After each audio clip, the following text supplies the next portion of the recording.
Alright, selamat malam sekali lagi kepada semua ya. Jadi malam ini kita akan memasuki ke dalam firman Tuhan pada malam ini ya. Tajuk saya malam ini adalah kematangan kerohanian. Ya mungkin di segelintir kita akan berpikir, adakah saya layak untuk berkongsi tentang kematangan kerohanian ya. Karena saya masih muda ya, saya paham kalau kita ada yang berpikir seperti begitu, apakah saya layak untuk berkongsi tentang kematangan kerohanian. Ya tetapi saya percaya di saat saya juga ya sama-sama bertumbuh dengan kita ya, sama-sama bertumbuh di dalam Tuhan ya, saya percaya kita boleh belajar bersama-sama dengan apa yang saya pelajari, dengan apa yang saya faham daripada firman Tuhan. Jadi mungkin ya kita sentiasa bertumbuh di dalam Tuhan, tetapi kadangkala ada musimnya ya, ada musimnya di mana saudara kita dalam Kristus ada yang semakin ya perlahan di dalam ketumbuhan mereka dalam Tuhan, ataupun semakin ya they become slow in their growth di dalam Tuhan ya. Jadi mereka semakin ya laid back, semakin relax mereka ya. Saya boleh katakan seperti itu ya. Jadi saya percaya kita ada musim-musim kita seperti ini. Jadi saya pada malam ini saya mau mendorong kita untuk membawa ataupun menghidupkan sekali lagi ya rohani kita ataupun spirit kita ya, untuk kita tetap bertumbuh dan tetap berjalan di dalam Tuhan. Ya, jadi malam ini saya hanya mau mendorong kita bagaimana untuk membangkitkan ataupun untuk membesar secara kematangan ya di dalam kehidupan roh kita ataupun di dalam kerohanian ya. Karena kita sebagai seorang Kristen sepatutnya ya kita bertumbuh setiap hari di dalam hidup kita.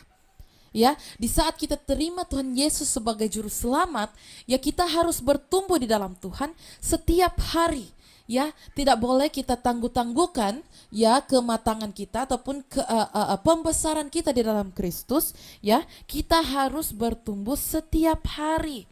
Karena hidup kita ini adalah untuk bertumbuh di dalam Tuhan supaya kita boleh membimbing gereja Tuhan ya, membimbing gereja-gereja Tuhan ataupun membimbing saudara-saudara Kristus kita ya untuk terus bertumbuh di dalam Tuhan Yesus. Ya.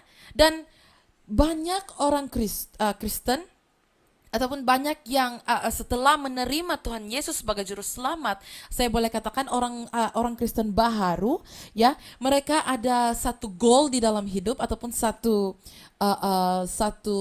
impian a dream ya, mereka mau capai di dalam hidup itu adalah untuk menjadi seorang Kristen yang matang ya, seorang Kristen yang dewasa. Di dalam Indonesia katakannya sebagai seorang Kristen yang matang.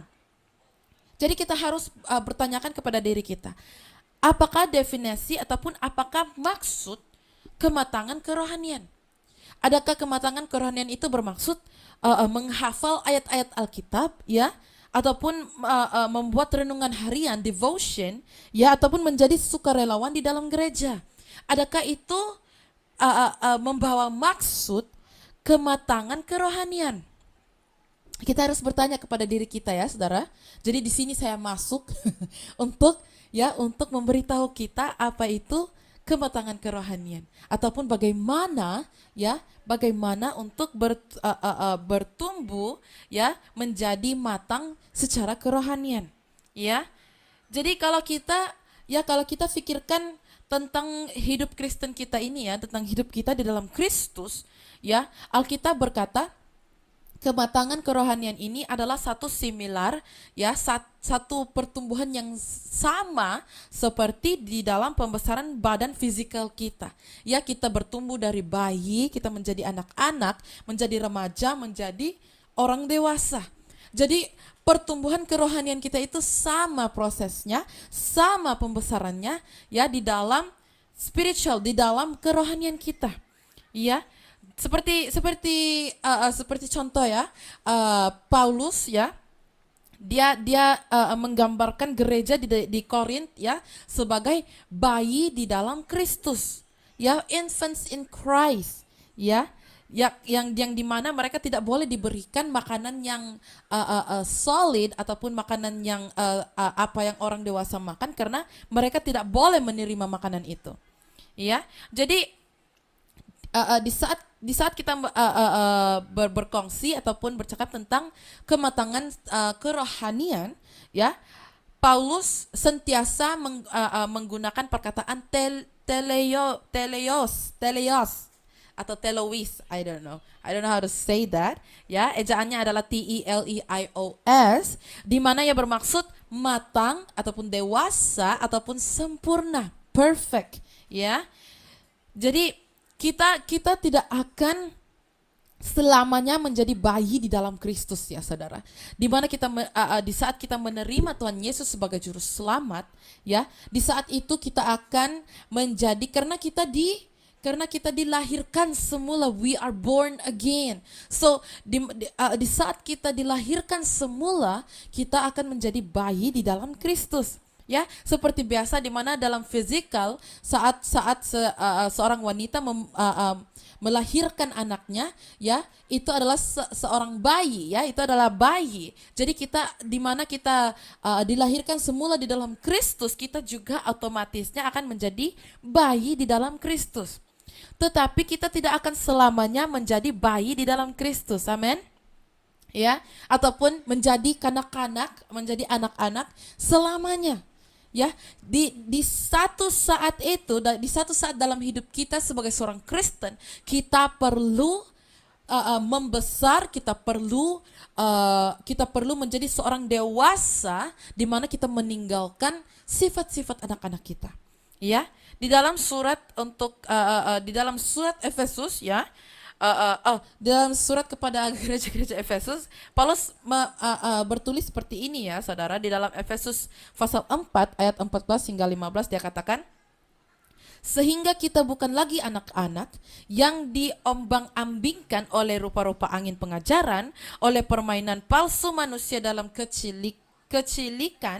kelicikan mereka yang menyesatkan, tetapi dengan teguh berpegang kepada kebenaran di dalam kasih, kita bertumbuh di dalam segala hal ke arah Dia, Kristus yang adalah kepala, the head which is Christ, ya.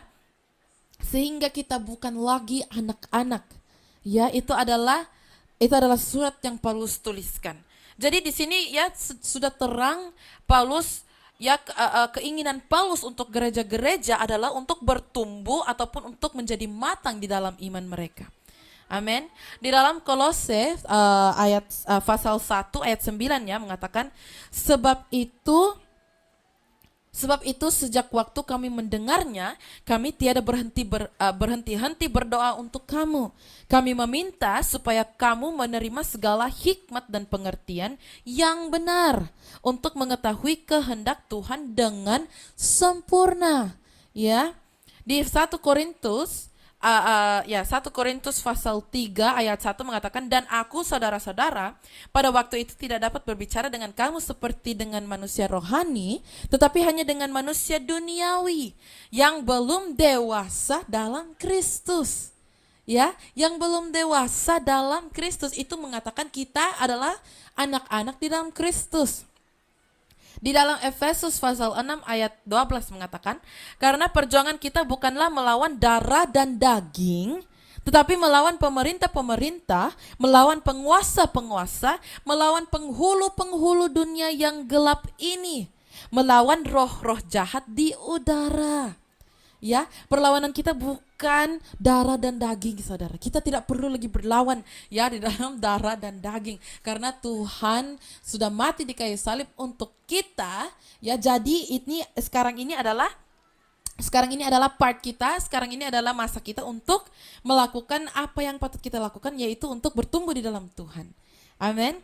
Jadi malam ini saya membawa kita masuk, ya, untuk melihat bagaimana bertumbuh, ya, untuk kematangan kerohanian kita. Yang pertama, meninggalkan sifat kanak-kanak, ya, meninggalkan sifat kanak-kanak. Mari kita lihat di dalam 1 Korintus pasal 13 ayat 11. Dia mengatakan, ketika aku kanak-kanak, Aku berkata seperti kanak-kanak. Aku merasa seperti kanak-kanak. Aku berpikir seperti kanak-kanak. Sekarang sesudah aku menjadi dewasa, aku meninggalkan sifat kanak-kanak itu. Amin. Adakah kita paham firman Tuhan pada malam ini ya saudara? Sangat-sangat mudah, sangat-sangat simple ya. Ketika aku kanak-kanak, when I was a child, I spoke like a child. I thought like a child. Semuanya adalah seperti kanak-kanak.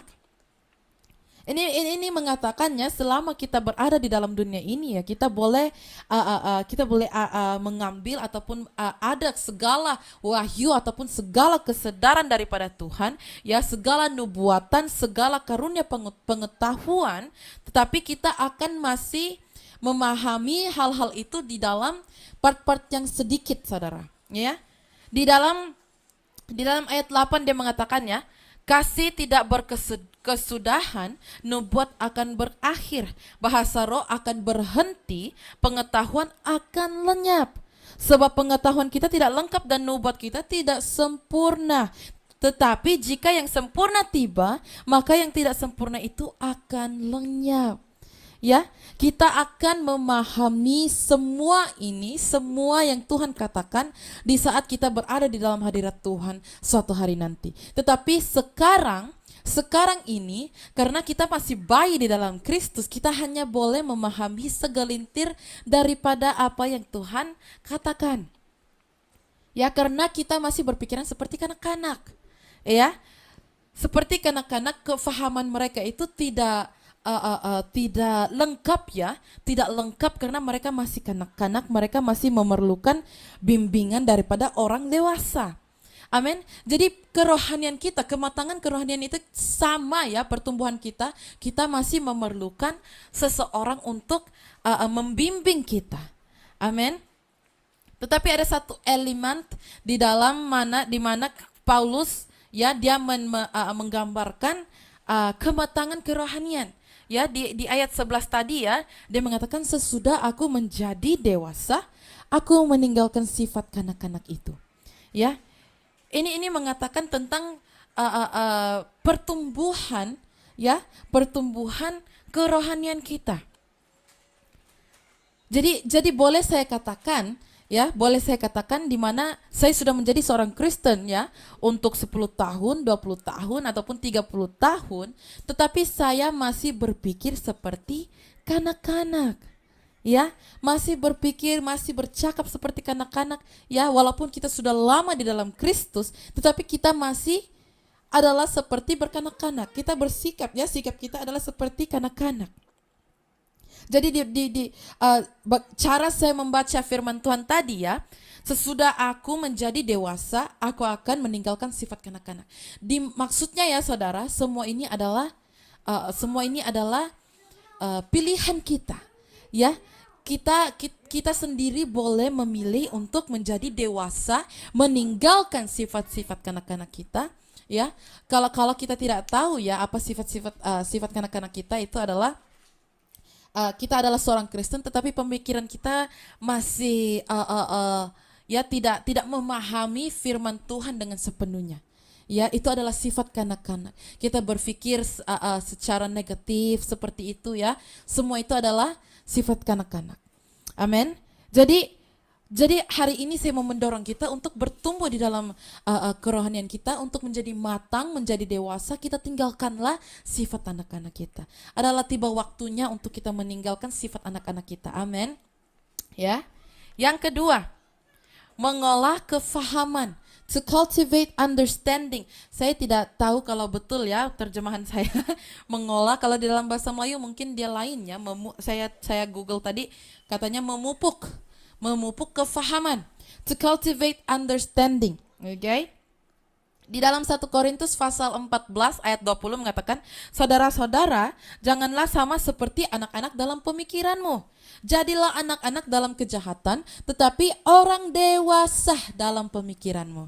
Ya, Alkitab sendiri mengatakan janganlah kita menjadi seperti anak-anak dalam pemikiran kita. Ada ya di dalam ada saudara-saudara dalam Kristus ya masih berpemikiran seperti anak-anak.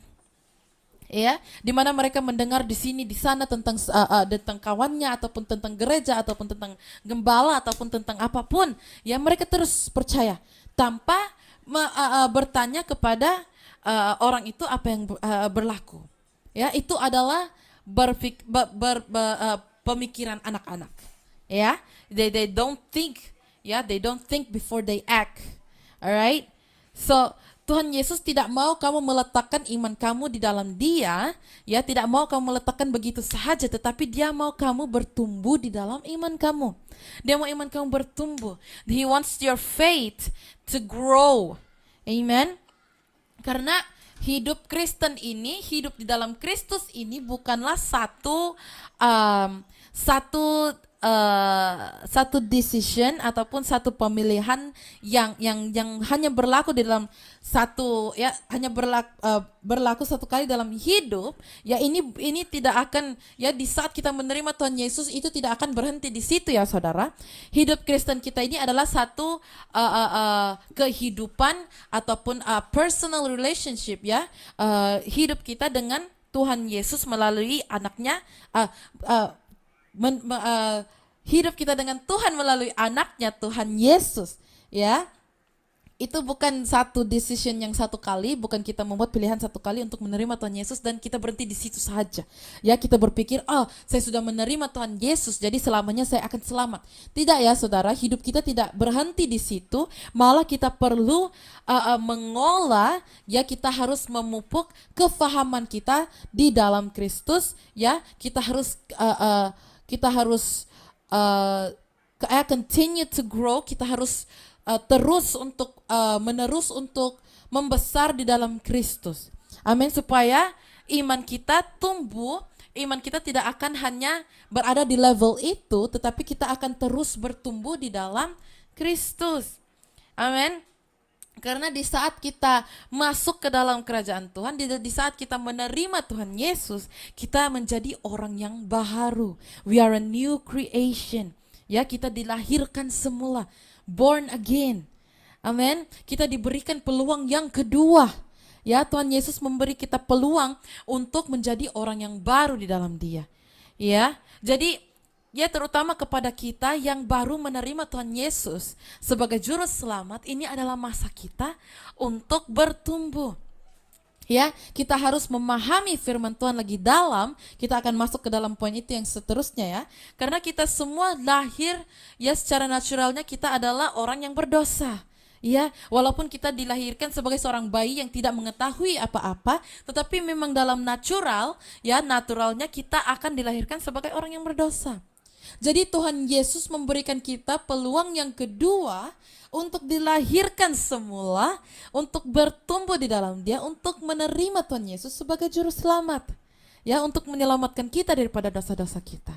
Amin.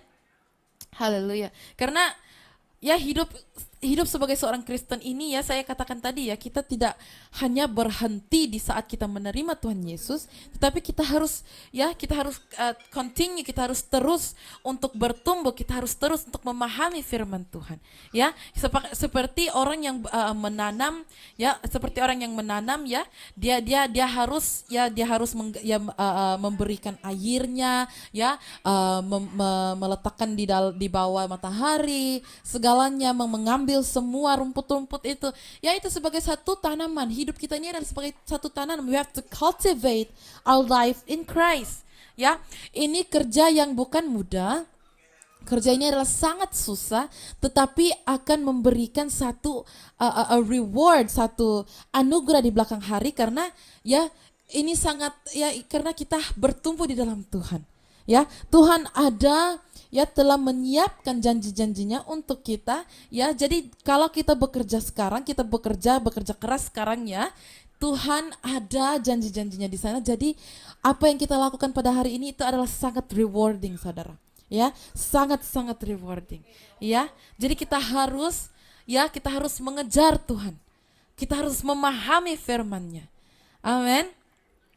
Yang ketiga, kita harus berjuang untuk Yesus Kristus. We have to strive after Jesus Christ. Ya, berjuang.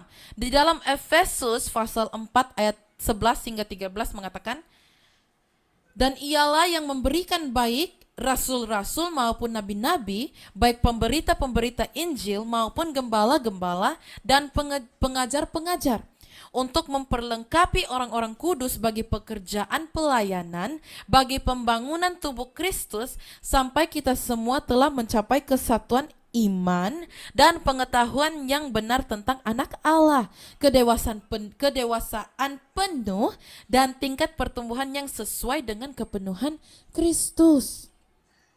Jadi tidak semua ada panggilan yang sama, saudara. Ya, saya katakan di dalam sharing-sharing saya yang sebelum ini, dalam firman Tuhan saya yang sebelum ini, ya, saya ada mengatakan yang panggilan kita di dalam Kristus itu tidak sama untuk semua orang. Tidak semua dipanggil untuk menjadi gembala, tidak semua dipanggil untuk menjadi pengajar, tidak semua dipanggil untuk menjadi pemberita Injil, ya, evangelist and everything. Tetapi semua semua kita ada role-nya di dalam tubuh Kristus. Kita ada peranan kita di dalam tubuh Kristus. Ya, itu sangat penting. Kita harus mengetahui, ya, tidak semestinya kita menjadi seorang gembala dulu untuk memberitakan Injil kepada kawan-kawan kita, teman-teman kita. Tidak, ya, saudara. Walaupun kita bukan seorang gembala, walaupun kita bukan leader-leader di dalam gereja, bukan pemberita Injil atau apapun, pengajar di dalam gereja, bukan. Tetapi kita masih boleh memberitakan Injil kepada teman-teman kita, kepada keluarga kita. Kita masih memainkan peranan yang sangat penting di dalam tubuh Kristus. Satu, di setiap kita, ya, kita adalah sangat penting di dalam tubuh Kristus. Amin. Ya, kita jangan kita memandang rendah, memandang remeh peranan kita dalam Kristus. Oh, saya hanya seorang Kristen yang biasa, saya pergi ke gereja setiap minggu, saya menghadiri ibadah doa. Jangan kita remehkan peranan kita, karena peranan kita itu adalah sangat penting di dalam tubuh Kristus. Amin. Karena untuk for discipleship, untuk membawa teman-teman ataupun memberitakan Injil itu bukan hal yang mudah, ya, saudara. Ya, kita tidak berhenti di saat discipleship course kita sudah tamat, ya, bukan berhenti di situ saja, tetapi kita tetap akan, ya, membuat Injil ataupun membuat follow up, ya, dengan orang-orang Kristen yang baru, dengan meluangkan masa dengan mereka, dengan meluangkan masa dalam Kristus, bukan saja dalam gereja, ya, bukan saja 1 jam di dalam gereja, tetapi di luar gereja juga kita boleh meluangkan masa dengan mereka.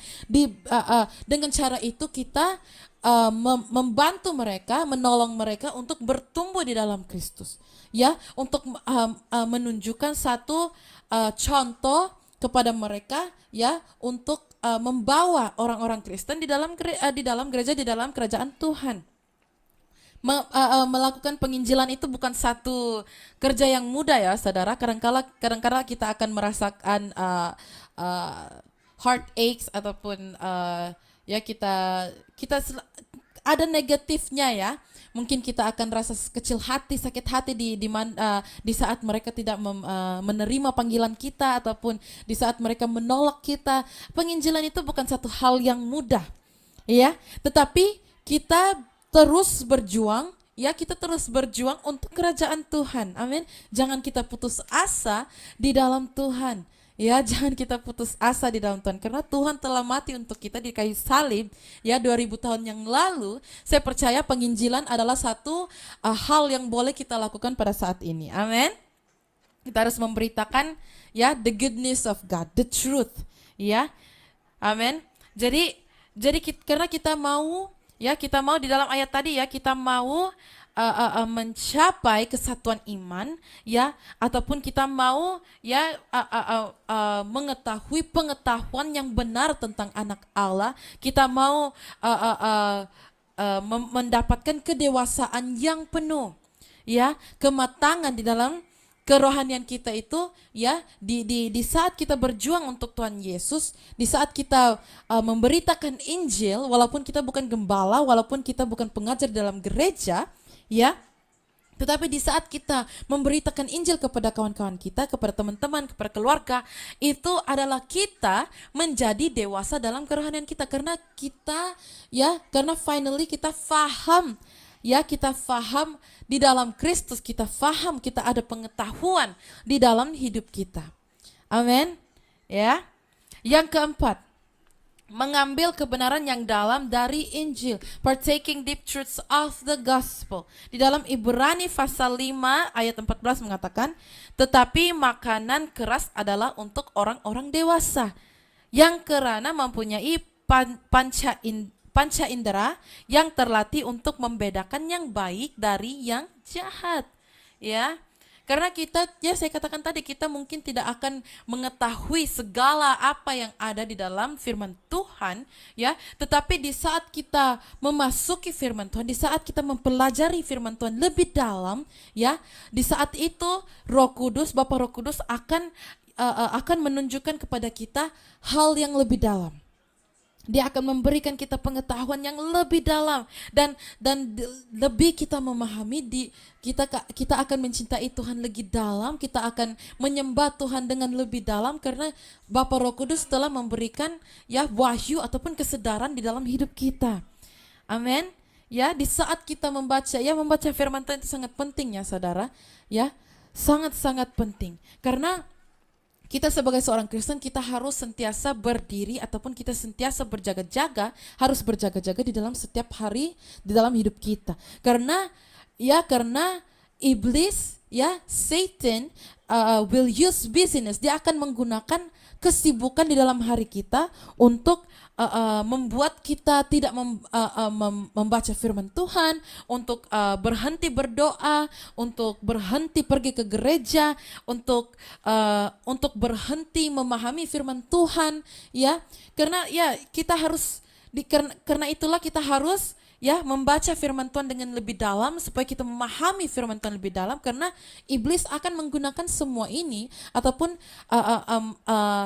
membuatkan kita distract, ya, daripada yang saya katakan tadi, ya, daripada untuk membaca firman Tuhan dan segalanya. Dia akan menggunakan kesibukan, dia akan menggunakan apapun di dalam hidup kita untuk membuat kita tidak melakukan apa yang kita harus lakukan sebagai seorang Kristen. Ya, jadi kita harus baca firman Tuhan, kita harus simpan di dalam hati, kita harus menggunakan firman Tuhan dalam hidup kita. Ya, kita harus menjadi Kristen yang aktif. Ya, kita harus memberi waktu untuk Alkitab, untuk firman Tuhan, kita harus memberi waktu untuk pergi ke gereja, kita harus memberi waktu untuk melayani di dalam tubuh Kristus. Ya, sebab mengapa kita sentiasa, mengapa saya, ya saudara, mengapa saya setiap kali saya berkongsi, saya akan mendorong ataupun saya akan memberi peringatan kepada kita untuk pergi ke gereja, karena itu adalah sangat penting. Ya, di saat kita meluangkan waktu ataupun di saat kita memberi waktu untuk pergi ke gereja, Tuhan Yesus akan melihat hati kita. Kita akan bertumbuh di dalam tubuh Kristus. Karena datang ke gereja itu bukan hanya untuk membuang waktu karena kita harus pergi ke gereja. Ya bukannya saudara, kita pergi ke gereja karena disitulah kita mempelajari firman Tuhan bersama-sama, ya. Karena gembala-gembala akan memberi kefahaman kepada kita tentang firman Tuhan. Jadi di situ kita pelajari firman Tuhan. Sebab itu saya sentiasa mengingatkan kita untuk pergi ke gereja. Sangat penting saudara. Saya katakan minggu lalu, ya, jangan kita tunggu sehingga kita tidak boleh pergi ke gereja, di saat itu kita baru mau pergi ke gereja. Ya, jangan kita tunggu sampai kita sudah tidak ada peluang untuk pergi ke gereja baru kita mau atau baru kita ada keinginan untuk pergi ke gereja. Jangan sampai kita tertelat saudara. Ya, jangan sampai kita tertelat. Ya, jangan ambil mudah kata-kata gembala-gembala pada hari ini.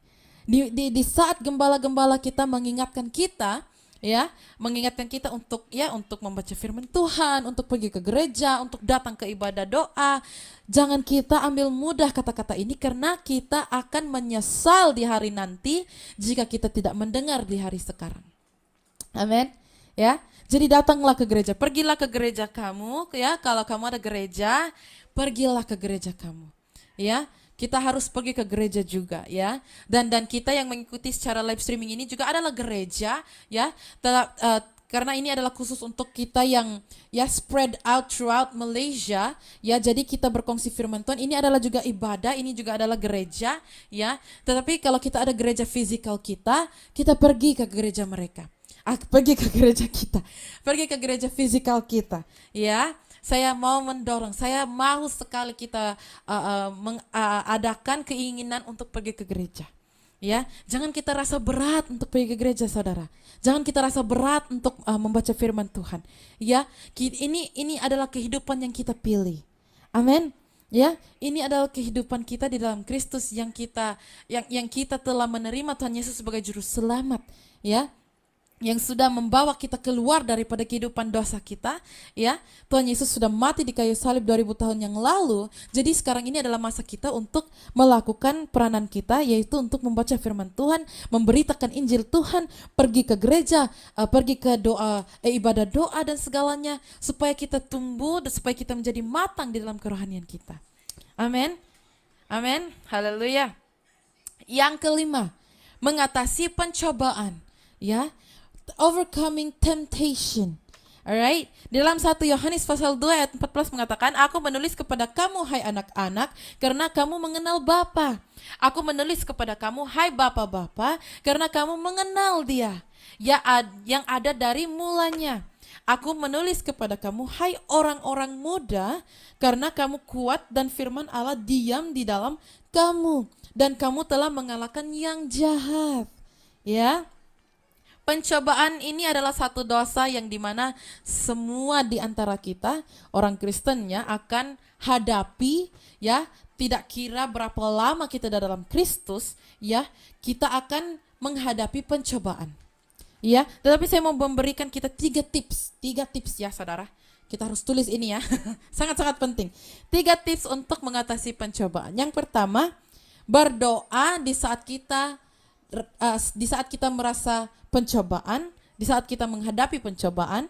Yang kedua, membaca firman Tuhan ya. Yang ketiga, mencari ataupun kita pergi ke saudara kita di dalam Kristus ya, di saat kita rasa pencobaan, karena di situ kita boleh berkongsi, di situ kita boleh mencari dorongan ataupun ya kita boleh sharekan masalah kita dengan kawan-kawan kita ataupun dalam saudara kita dalam Kristus ya.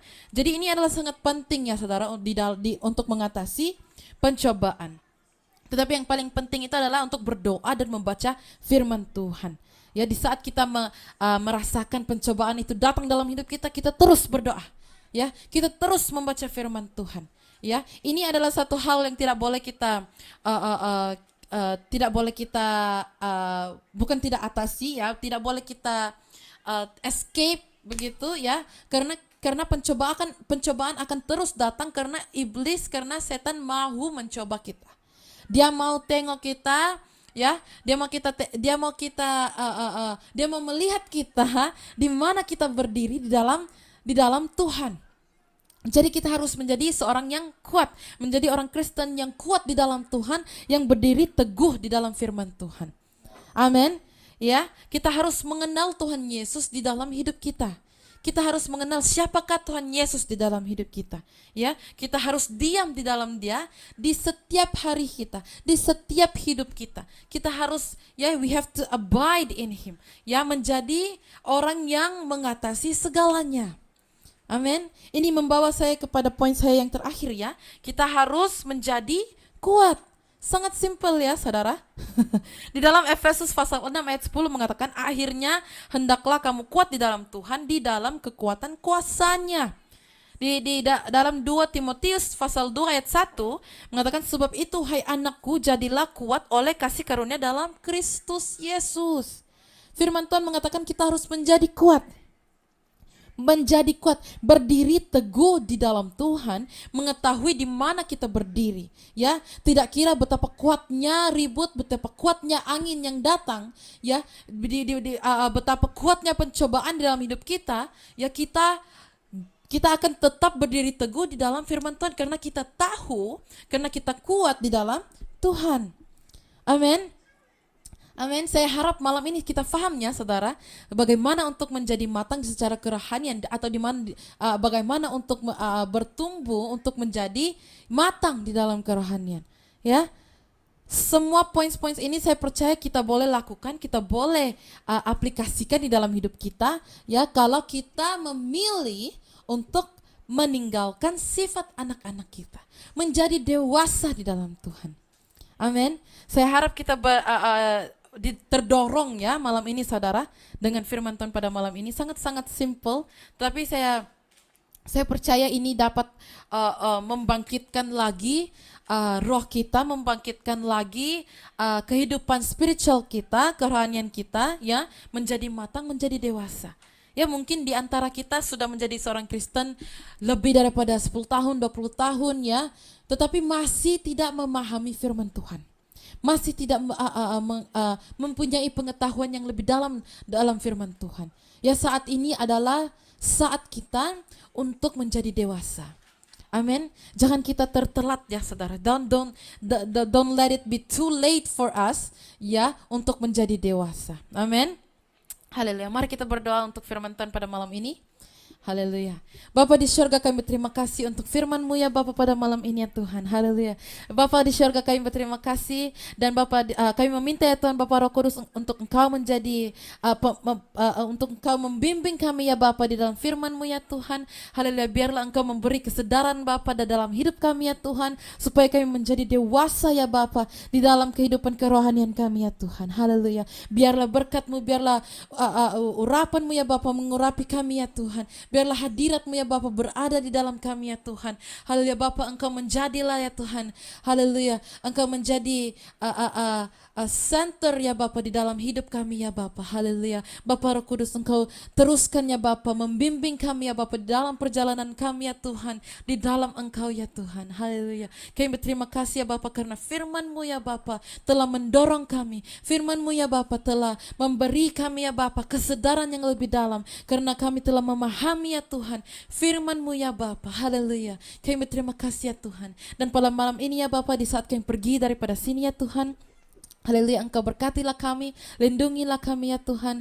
Haleluya, Engkau terus mengurapi kami, ya Bapa. Biarlah darah-Mu, ya Tuhan, tangan-Mu, ya Tuhan, berada di atas kami, ya Tuhan, di dalam hidup kami, ya Bapa. Biarlah malaikat-Mu dan hadirat-Mu, ya Tuhan, pergi dengan kami, ya Bapa, dimanapun kami berada, ya Bapa. Haleluya. Kami terima kasih, Bapa, untuk segala pekerjaan-Mu di dalam hidup kami, ya Bapa. Di dalam nama Tuhan Yesus kami berdoa. Amin. Amin, haleluya. Tuhan berkati, saudara. Kita jumpa lagi minggu hadapan, ya, dengan Pastor Carlo yang akan menyampaikan firman Tuhan minggu hadapan. Jangan kita lupakan ibadah kita, ya, pada pukul 7.45 petang minggu hadapan, ya.